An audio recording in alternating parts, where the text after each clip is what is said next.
આપણી નગરપાલિકાની વિશેષ ચૂંટણી જેના શિર પર છે એવા વડોદરા મહાનગરના ભારતીય જનતા પાર્ટીના અધ્યક્ષ માન્ય શ્રી ડૉક્ટર વિજયભાઈ શાહ સાહેબ, આપણા વડોદરા જિલ્લા ભારતીય જનતા પાર્ટીના અધ્યક્ષ માન્ય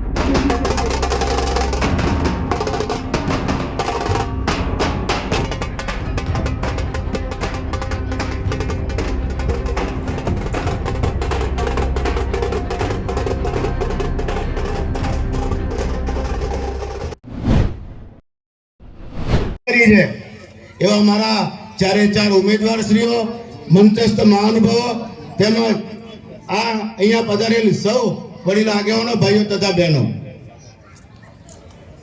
ખરેખર અહીંયા આ વિસ્તારમાં જે વિકાસ થયો છે, ધારાસભ્યએ પણ વાત કરી કે આ ભારતીય જનતા પાર્ટીએ વિકાસ કર્યો, પરંતુ અહીંયા જે પોતાને આ વિસ્તારનો આકાશ સમજતા હોય, પોતાની વિસ્તારની અંદર દાદાગીરી કરીને ગરીબ જનતાને જે દબાવવાનું કામ કરતા હોય, એવા લોકો અહીંયા દાદાગીરી કરીને અહીંયા કોઈને સભામાં ન આવવા દેવા, કોઈને ફોર્મ નહીં ભરવા દેવું, આવી દાદાગીરી કરવા વાળા જે અહીંયા વિકાસની વાતો કરતા હોય અને પાછા એવું કે અમે જીત્યા પછી પાછા ભાજપના છે. મિત્રો, ક્યારેય એને ભાજપમાં અમે લેવા નથી. આ તમને જાહેરમાં કહું છું. ભાજપની વાતો કરવાની, નમતા પલ્લામાં બેસવાનું, ભાજપનો ઉપયોગ કરીને આ વિસ્તારના લોકોને ચૂસવાના, આ વિસ્તારને ચૂસવાનું કામ જો કોઈએ કર્યું હોય તો મોહમ્મદ સિંધીએ કર્યું છે. એટલે મિત્રો, આ વખતે આ વિસ્તારમાંથી બધા ખુલીને બહાર આવો અને ભારતીય જનતા પાર્ટીને આ વખતે જીતાડવાનું કામ કરો.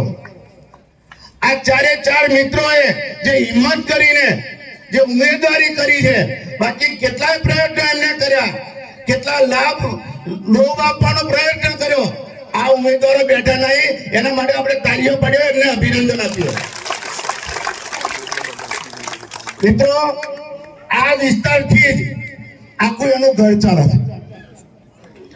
512 અહીંયા જે મકાનો બનાવ્યા છે, એમાં 100 જેટલા મકાનો એનું ભાડું પણ એવીઓ પોતે ખાય છે.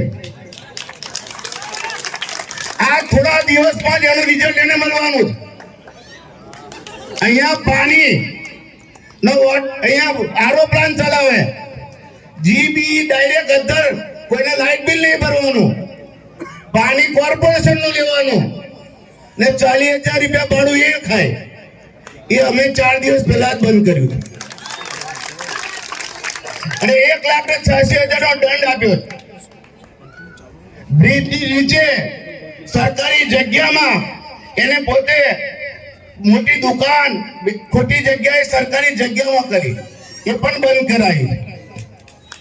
હજુ ઘણું બધું બાકી. આ ટેલર છે, હજુ પિક્ચર હજુ બધું બાકી. એટલે મિત્રો, આવા 512 ના ગરીબોના મકાનોના ખોટા ભાડા લેવાના, ગરીબોને ચોસવાનું, અહીંયા સરકારી જમીન પર પ્લોટો પાડવાના, નગરપાલિકામાંથી રસ્તા બનાવવાના ને પ્લોટો વેચવાનું કામ જે કરે છે, એ પણ હવે થોડા દિવસમાં બહાર કરીને એની સામે હવે લાવવાના છે. એ જ રીતે ગરીબોને એવું કે આ બધી જગ્યા સરકારી છે, તમારા મકાન ભાજપ આવશે તો તોડી નાખશે. અરે, ભારતીય જનતા પાર્ટીની સરકાર કાયમ માટે ગરીબોની સરકાર છે. ગરીબોને શૌચાલય આપવાનું કામ કરે, ગરીબોને પાકા મકાન આપવાનું કામ કરે. તો આ ભારતીય જનતા પાર્ટીની સરકાર ક્યારેય કોઈને મકાન તોડતી નથી હોતી, પરંતુ ગરીબોના નામે, ભારતીય જનતા પાર્ટીના નામે એ રાજકારણ કરીને આ લોકોની પાસેથી પૈસા લેવાનું કામ એ પોતે કરતો હોય છે. આ બધા એના જે કરતૂતો છે એ ટૂંક સમયમાં બધા વાર કરીને આ ચૂંટણી પછી એને પૂરો કરવાનું કામ ભારતીય જનતા પાર્ટી સરકાર કરવાની છે.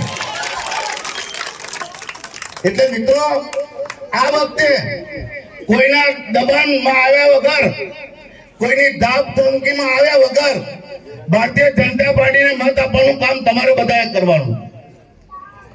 અમે પોતે આ વિસ્તારમાં એક ઘેર કાલના દિવસ પછી હું પોતે ફરવાનો છું. એનામાં તાકાત હોય તો મારી સામે આવે.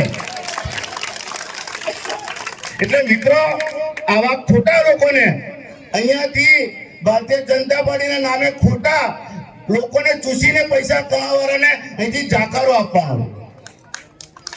રાવણ જેવા રાવણ એની પાસે તો કેટલું સત હતું, પણ જયારે પાપનો ગળો એનો ભરાયો ત્યારે રાવણને પણ વધ રામે કર્યું હતું. તો આ વખતે આપણે આ વિસ્તારની જનતાએ આ રાવણ રૂપે મંગળનું આપણે વધ કરવાનું છે. એટલે મિત્રો આપણી પાસે એક જ અપેક્ષા છે કે કોઈની બીક રાખ્યા વગર આપણે બધા બહાર આવીએ. એના જે કંઈક કરતૂતો હશે એની અંદર હું તમારી સાથે એની બહાર લાવીને એને સજા કરવાનું કામ હું પોતે કરવાનું છું. એટલે આ વખતે જો આ ચારે ચાર અમારા ઉમેદવારોને જીતાડશો તો મિત્રો હું એટલી જ ગેરંટી આપું કે કોઈનું મકાન નહીં તોડવા દો, એની જવાબદારી હું લઉં છું. પણ સાથે સાથે એટલું પણ કહું છું કે જો અહીંયા મને દગો કર્યો તો કોઈનું મકાન પણ નહીં રાખવા દો, એ પણ ગેરંટી આપું.